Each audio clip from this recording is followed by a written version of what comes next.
Welcome to this explainer. Today, we're doing a high-level strategic briefing and we're looking closely at a massive shift happening right now in our industry, the pivot from volume-driven to value-driven manufacturing. And to really anchor this in reality, we're going to use leather as our prime case study. So, if you're a sourcing manager, a retail buyer, or a brand executive trying to future-proof your supply chain, you're in exactly the right place. Let's get into it. Okay, let's dive right into this. I want you to ask yourself, does your current product life cycle and ROI planning account for a fleeting 3-month trend? Or are you looking at a 30-year investment? You know, for decades, this industry has been absolutely hooked on the adrenaline of the 3-month cycle, but consumer expectations, they are shifting right beneath our feet. The most successful brands out there are already looking at that 30-year horizon. To understand how global sourcing, manufacturing, and retail trends are fundamentally changing, we have a clear roadmap for today's briefing. We're covering 5 key areas: market shifts between fast and slow fashion, the slow fashion advantage, leather as a strategic material, mitigating supply chain risks, and finally, value-driven retail strategies. All right, let's kick things off with Section 1, Market Shifts, Fast versus Slow. We're really standing at a crossroads right now. On one side, we've got the frantic, high-pressure cycle of fast fashion. We all know it, right? Low prices, incredibly rapid design changes, huge production volumes, and of course, super short product lifespans. It puts just enormous pressure on manufacturers to slash costs and shorten lead times. People buy it because it's trendy and then discard it weeks later. But on the flip side, we have the steady, high-value cycle of slow fashion. It's the exact opposite approach. It's all about quality, durability, repairability, and timeless design. As executives, you really have to ask yourselves, which of these approaches represents a truly sustainable future for your profit margins and your brand equity? Moving right along to Section 2, the slow fashion advantage. The modern consumer is waking up. Rather than buying 5 cheap, poorly made bags every single year that ultimately just end up sitting in a landfill, they're choosing to invest. They want to put their money into a single product that features responsible sourcing and, crucially, ages beautifully over time. Honestly, this is a massive psychological shift in purchasing behavior. It means your customers are actually willing to pay a premium upfront, provided you can guarantee the longevity and the ethical footprint of that product. They're not just buying an accessory anymore, they're buying an heirloom. This brings us to Section 3, Leather, a strategic material. 20. That is the number of years a well-made leather bag can last, and honestly, sometimes even longer with proper care. Just let that sink in for a second. If your product lasts 10 to 20 years, it completely re-anchors your entire discussion around long-term product lifecycle management. You are no longer selling a consumable, you're selling a highly durable asset. And this is exactly why leather inherently supports that slow fashion philosophy we're talking about. First off, it develops this unique patina over time.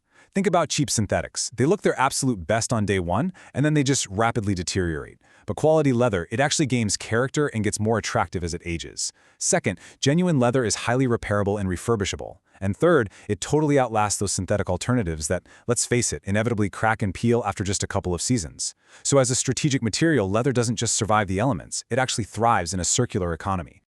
Okay, let's pivot to Section 4, Mitigating Supply Chain Risks. So, the crucial point here is this. Sustainability today is about how leather is produced, not simply whether it's leather. Leather isn't just automatically sustainable because it's natural. Its environmental impact is entirely dependent on very deliberate, certified manufacturing processes. And as retail executives, you simply cannot afford to ignore this nuance.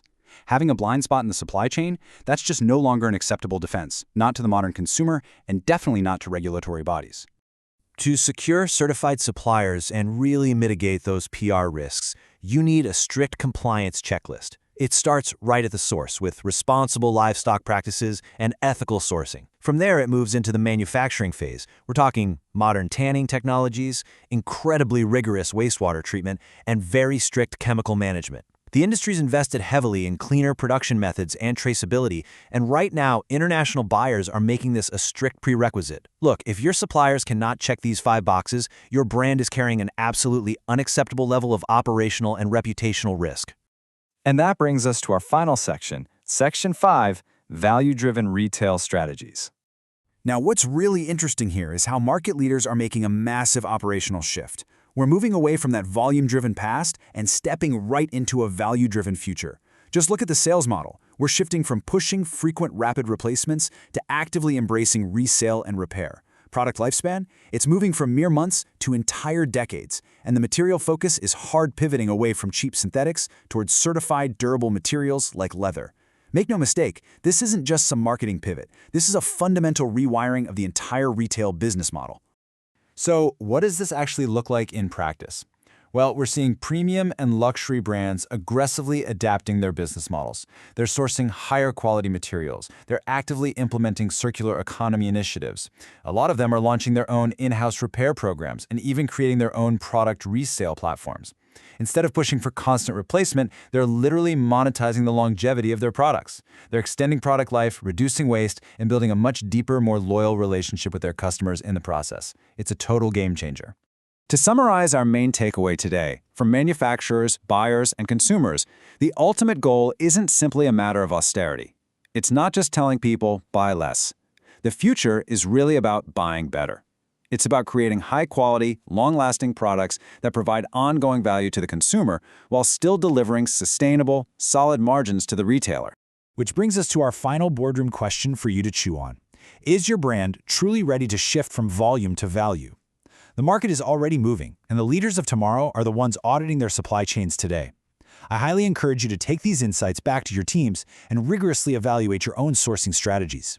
Thank you so much for joining me for this strategic explainer, and I look forward to exploring more industry shifts with you next time.